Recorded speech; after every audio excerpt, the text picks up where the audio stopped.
Welcome back. We're here with Niko, who is the co-founder of BioKemp and Cigar Bandz. Niko, how are you doing today? Fantastic, my brother. How about yourself, man? Good, man. It's excited to chat. We actually talked on the phone a couple months ago, so it's good to be back chatting with you. It's always exciting to find another young person in the entrepreneur space. So I'm just glad to chat with you today. Right, man. No, me as well, man. It's exciting to do this with you. I know you guys have a lot of big projects in the work, so I'm excited to hash out the details, see where you guys are at, and obviously talk about what we got going on here too as well, man. So Of course. So you started your entrepreneur journey at the age of 18. What inspired you to start this journey? yeah, I mean, dude, it's really hard to pinpoint that, man. I didn't have great academics in high school. I really struggled with that. So out of high school, and my parents were the type of parents to always put pressure around academics. So for me, out of high school, I was like, holy crap, man, I got to figure out what the hell I want to do with my life. So shortly after I graduated, luckily, I graduated, not a great GPA, but shortly after I graduated, I joined this maker community called Maker FX. And what that pretty much is a maker space where people come together. They develop products. It's a nonprofit, really. So you're not able to. It's not like an incubator where you launch a business out of there. This is more of like a community where you develop products and people do it for fun. But ultimately, what ends up happening a lot of times is people bring a product to market. So yeah, I joined that space, started hanging out with some really smart guys. I ventured into the 3D printing space. Started learning how to play with those little machines. And then I stumbled across this material that was hemp-based, a hemp filament, which I now manufacture myself now, which was crazy, crazy journey to get to that point. But I started making these little filter tips, man. And then, one thing led to another. That business blew up, and we started doing pretty much a big portion of the manufacturing for custom filters in the cannabis industry. So glass, wood, paper, pretty much any filter tip that you can imagine that goes on a pre-roll. We've developed. So, but yeah, that's the start of it for me, man. That's exciting. Like that's really, really cool how you were able to get into that program. And I mean, as you probably know, just being around people that are like-minded is important. It's so crucial. And Yeah, no, it's crazy what that does to your linear progression. Like, it's like just being in a circle of, people that are ambitious and striving towards something. I mean, it's crazy how much of an effect that can have on someone as a human. Even someone that doesn't have any ideas, or like that hasn't ventured out into entrepreneurship. I think you hit it on the money, dude. It's the best way to start. So it's absolutely. Absolutely. And so Cigar Bands is the number one US cigar band producer, which is kind of crazy. yeah. How did you know this was a market you could dominate? Man, that's an interesting question because so give you a little bit of background. So Biokemp, we manufacture filter tips for cannabis brands. In the cannabis industry, there's a big market trend pushing towards hand rolled products, similar to that of the cigar space. So there's a product called a hash hole, which is pretty popular now. And with these hash rolls, I mean, they retail anywhere from 50 to $100, right? So it's a pretty high ticket item, for cannabis. It's one pre roll. People are kind of treating these things like cigars in the sense of the marketable. So we had a lot of our customers asking us for bands to go around these things. And at first, I was like, man, I don't know if I want to stumble in this. We already got these things rolling for us, But we had so many people asking us. We're like, okay, let's just figure this out, so we're not having to send people in a million different directions to get that done. One thing led to another. We started working with different manufacturing techniques, like vinyl printing, UV printing, and then we stumbled into printing with foiling and embossing. And it kind of, rung a bell a little bit. I started to do some more market research in the cigar space, and it turned out that there was really only like two other manufacturers here in the States that produce premium foiled and embossed bands, which, the industry is old school, right? So not a lot of these companies are advertising on social media, connecting with people digitally. So it pretty much created an opportunity for us to go after the smaller market, small boutique cigar brands. And the business has scaled very fast. It's pretty shocking. We've probably been doing this now, I would say maybe like a year and 6 months, maybe a little bit over. But these last 8 months have been absolutely insane for us. And now, I was telling you before, if the river flows in a direction, you follow it. And that's pretty much exactly what happened with the cigar bands. It wasn't a tactical plan. It was just a market void, and we kind of followed it. So Well, I mean, that kind of tells me that you know what you're looking for, Yeah, and you know yeah, exactly, sometimes. like, you have that mindset, right, of like, I'm doing something, it's working well, but if I find something that I can also do, that I see a problem or a solution I can solve, let's go after that. Right. And why do you think it's so important to brand your cigar with bands? Oh man, that's I this is kind of what I always tell clients, right? In the cigar industry, you can't advertise like new age businesses, like tech or finance, right? There's no Google ads, there's no Facebook ads. There's loopholes around it, but it really takes a lot of time and effort to try and figure out how to put those inputs into work around those loopholes. But within the cigar realm, it's pretty much all what's the word I'm looking for? Perceived value, right? So like a properly completed cigar band in the cigar realm is the difference between your product retailing, let's say, for $10 all the way upwards of $15, $20. Because when people go into lounges, this is the reality. Most people don't know about blends. They don't know what a Connecticut or a Habano or a Maduro is. And those are the three most basic things, the three, most basic blends within the cigar realm. So when people go into lounges, they're buying based off the appearance of the product, right? If they see a band, that catches their attention, or they see a box that catches their attention. That's 90% of consumers going into lounges making purchasing decisions based upon things like that. So yeah, your bands, what we say is they're the storytellers of the cigar industry, right? Or billboards of the cigar industry, however you want to classify it. So it's really important, man, because this is an old school industry, right? So bands play a crucial role, as much as the quality of your product. And that's just the inevitable truth. So it's kind of tacky to say, hey, a piece of paper, can increase the perceived value of your product by, 50, 60% margin, but that's the reality. So, and these things have been used since the late 1800s. Wow. So yeah, pretty cool history. We have a little video on that, but since the late 1800s, a guy named Boris, I don't want to butcher his last name, but he was credited with the invention of the cigar band. And initially they were just used to kind of label cigars, but then he started to use it as a branding element, and the whole industry followed. And since the late 1800s, people have been using these things, man. That's extremely interesting, and it's very interesting how he created it for one reason, and then it kind of morphed into the brand. And as you said, I mean, like, look at like a regular pair of shorts versus Nike.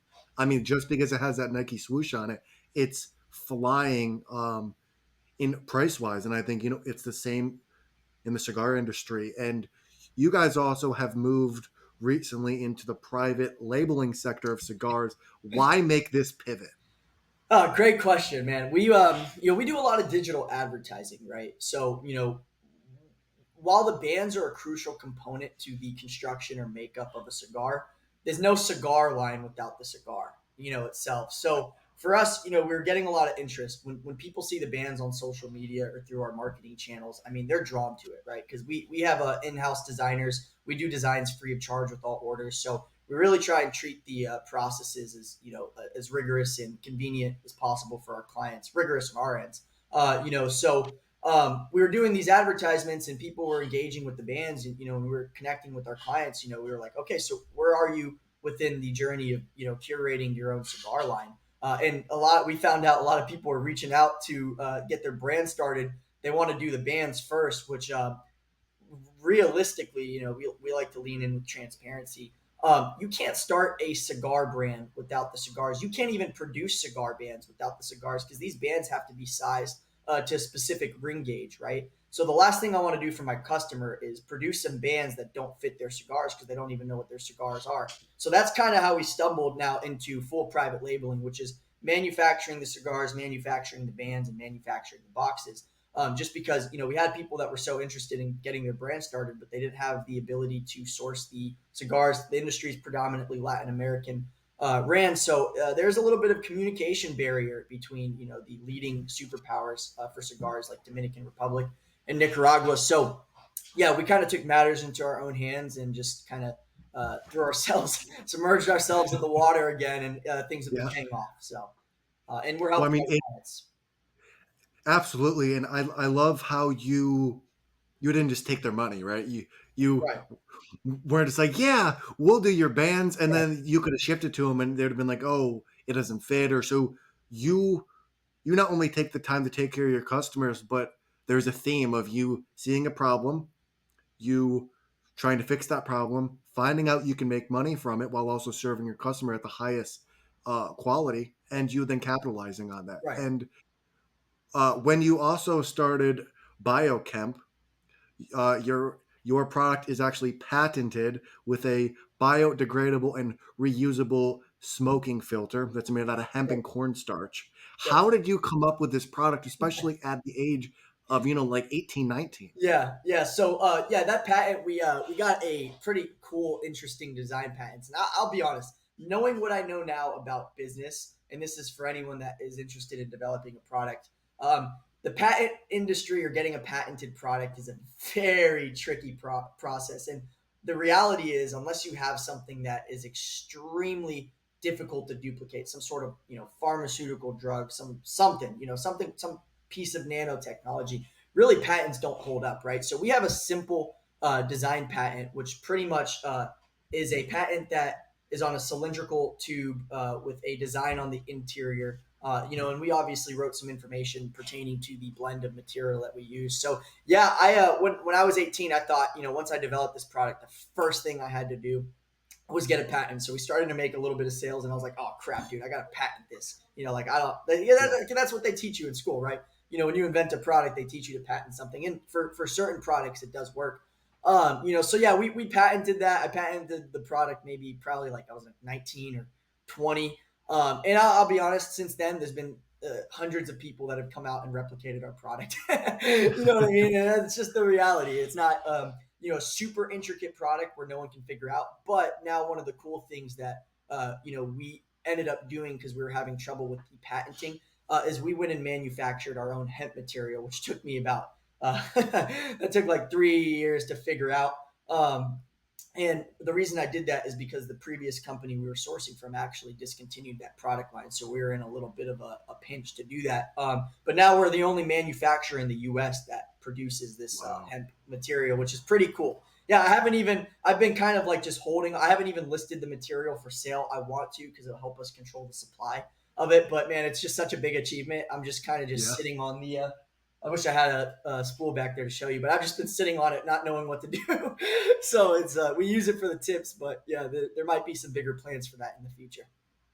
That's exciting. And talking to you, I'm realizing that you have done a lot and Yeah, you have a very different mindset than most 19, 20-year olds.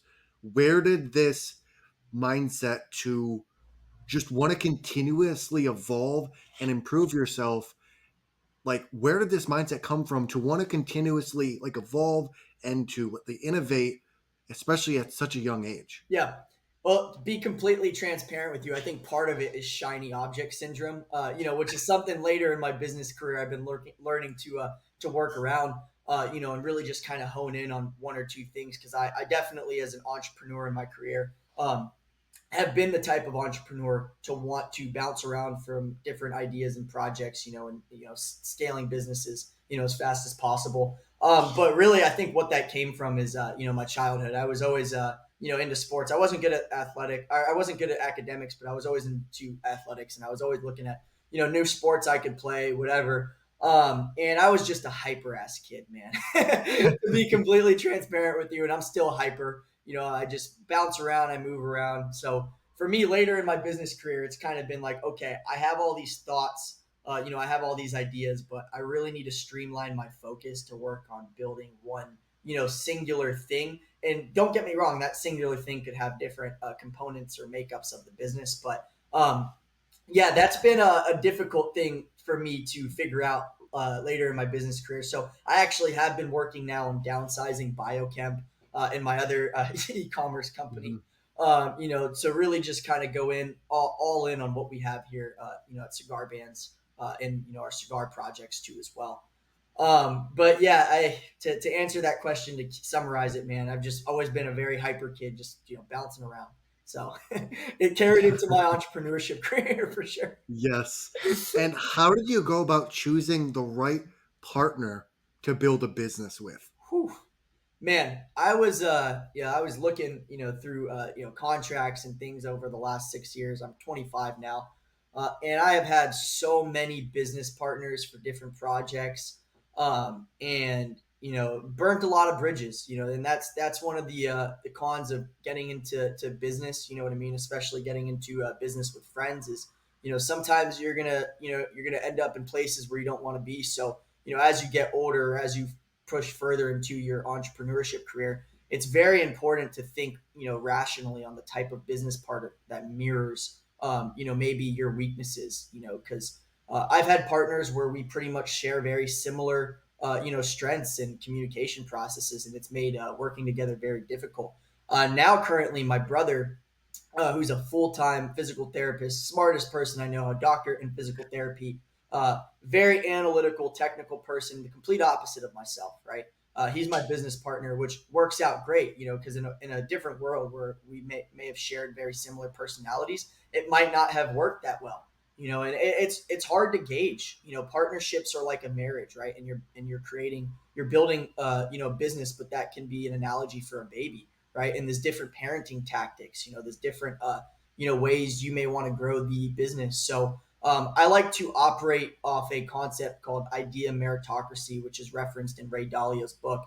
And it's pretty much, and this is, taken me a while to get to this point, because in business, ego is 100% a thing. I don't care what anyone says, right? But it's very important when you're starting a business, startup culture, that, you kind of try and censor that portion of your thinking and really allow the best idea, within the company to be the one that evolves into something. So there's a disagreement between your board members or your team, and let's say you control majority stake in your company, it's very important to listen to your team members. And if someone else in your team has an idea that the other team members vote upon, sometimes that will do more justice than you just saying, no, this is how I want to run things. Yeah, and I've been that person. I've been that person, which is like, it's my way or no way. And it's burnt bridges, it's burnt partnerships. So for me, finding good partners is, pretty much knowing myself, but also knowing what I need in a partner, right? Where things that I can't do, like, you have to know how your brain functions in order to find someone that complements, your skill sets, right? So that's that in a nutshell. But and you can't do anything by yourself. I don't care what anyone says. Most people are not Elon Musk, right? Most people are not Mark Zuckerberg. That's just not the reality. So the best way to get to where you want to go is to do it in a team. But to be able to build a team and have people on your side that have the same vision as you takes a lot of internal work. And it takes a lot of empathy, and it takes a lot of putting your pride aside. That's the biggest thing. And once you do those things, it will teach you a lot about yourself and what you need in a partner, right? But if you're the type of person that's very hard-headed, you want what you want, you're going to find partners that collide with you, man. That's just the reality, because you're going to look for people like yourself. So that's been my experience with Yes. that. It's all subjective at the end of the day. 100%. And to switch a little bit of a personal, um, what advice has your mother given to you that has changed your life? Man, my mom is a freaking grinder, dude. My mom is a grinder. You know what I mean? So that's crazy. My mom's a traditional lady too. She grew up in the environment where, you want to work a corporate job, and kind of work your way up the corporate ladder, which most people her age are that way. But my parents worked very hard, my mom included. She was the foundation of our family. She pretty much created a paved way for my brother and I to excel and succeed in business. And we owe a lot to her. And even till this day, she kind of helps us with things that we need help with, whether it's bookkeeping, financial stuff. So to answer that question is very difficult, because we owe a lot, to my mom, and kind of where she's guided us in the direction of being who we are today. And that might not be, she might not have wanted us to be entrepreneurs. That might not have been her clear vision. But the reality is, she set us up to be these types of people. So, Yeah. And now she supports us fully, right? Which takes some time. Entrepreneurship's a scary thing for every family, especially if you grew up in a middle class background where your family, worked regular jobs. So my parents are very supportive. and they continue to support our dreams. And even though I bounce around from different thing to different thing, which now I'm mellowing out a little bit, Yeah. they're supportive of that as well. So, but Yeah, I mean, that's exciting that your mom was so, just like supportive. It's very awesome when you find entrepreneurs that have a family that backs them, that loves them for what they're doing and is there to support them no matter what. right. And do you think our thoughts and feelings create our reality? 150%, right? And that might not be in the short term, right? Let's just say, you have a bad day, right? One day, and the first thing you think of is, oh man, I screw everything up, right? You know, that thought might subside, and you might not think about it for a little bit, but then you wake up the next day and you're like, crap, I'm dreading going to work because this happened yesterday, and that carries on. You know what I mean? And not only does that carry on in your personal life, that carries on in the lives of the people that you care about. They say our energetic bubble extends 6 feet out of our own body. So maintaining a positive an optimistic outlook, being in the entrepreneurship industry, is very important, as well as it is to almost have some sort of an pessimistic look on things as well. So, this sounds tacky, but everything in life is balance based, and entrepreneurship, there's a lot of balance between optimism and pessimism. But the biggest thing you have to do is you have to kind of put yourself in third person perspective when you're undergoing something that might cause you to be very optimistic, or you're undergoing something that might cause you to be very pessimistic, right? Because the last thing you want to do in business, which I don't care what anyone says, it is emotional, but you can pull yourself away from it to try and be less emotional with your decision making.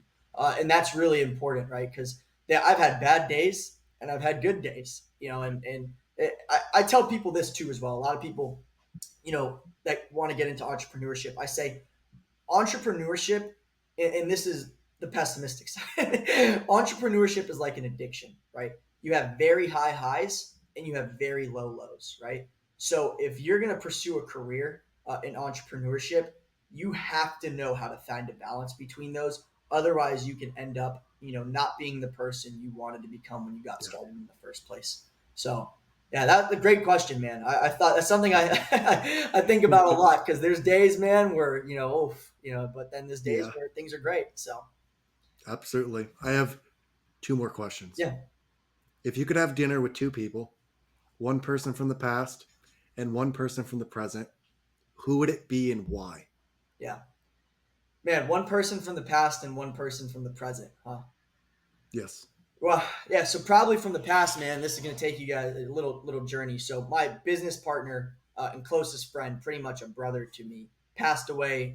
When we were working on building Biokemp, he was my co-founder for Biokemp. We started the company pretty much at the same time. He passed away from an accidental drug overdose. And to be honest, if I had the opportunity to sit down with him again, that would be the first person I decided to do that to, kind of show what we've kind of built, because he's been alongside me this whole time, right? So everything that I'm building today is in memory, of my business partner Gabe. And he was a brother to me. We knew each other for since we're 14, 13. Um, so yeah, that would definitely be a great experience to share with him. Now, someone from the present, you said, was the other Yes. question. Yep. Probably my future self, man. Probably my future self. So um, especially with where I'm at right now, because I'm in a very pivotal point within my business career. And I'm making a lot of decisions that I haven't had to make over the course of my, first few years in business. We're really right now trying to take the turn where I ran like kind of small, e-commerce businesses. We're really trying to take the turn to try and build something, a little bit more corporate structured, a little bit bigger teams, more operations, more systems. So be cool to see, my future self, and kind of give me, hopefully, if we get to that point, to give me some advice and pointers on what I need to work on. So, but What about someone that's not in the future? Like, someone that's not in the future, yeah, yeah. like what context wise? What do you mean? Like, uh, like alive right now. Like, if you could sit down with like anyone that's alive, like right now in this moment. Someone that's alive right now in this moment. Yes. Whew, man, it's something I haven't really thought about actually. But huh, wow. Putting me under pressure. Yeah, probably Alex Hormozy, man. I've been mirroring a lot of his business models, especially with marketing. So I think it'd Yeah. be pretty cool to have a sit down, with him and kind of get some pointers on, marketing, especially with the business model that we're in, right? Because the cigar industry is a very hard industry to crack the code on marketing. But my brother and I, we come from a marketing background, as well as manufacturing as well, but mostly marketing. So it would be cool to get his pointers on what he would do in an instance where he was running a business where he was selling something like cigars, to see how he would go about marketing the product, because it's a hard constraint to our business model, right? So that's probably who I'd sit down with, honestly, and I think that'd be a good experience. Yes. Yeah, And when you were talking about your friend, that gave me chills and goosebumps. So yeah, man. that was a good one. That was a And really, Gabe, really good man, one. Gabe was this guy, man. He was the absolute. I wouldn't be the person I am today without him. A lot of his personality traits and the way he communicated, like who I am today, is because of him. He was the most outgoing person. Able to speak with anyone on a whim. Didn't matter. He always lit up a room. And I owe a lot of who I am today. In my communication style and skill set to who Gabe was. So it was hard for me, man. It was hard to when he passed away. I mean, there was a period with Biokemp where I was like, dude, I think I'm just gonna shut things down. Like there was a 2-3 week window where I was like, I do not think I can do this. You know what I mean? And that bright light kind of led the way, and we persevered. We pushed through, man. But yeah, he was a great person, man. A great business partner, a great speaker, man. That dude was he was a comedian. I called him a comedian.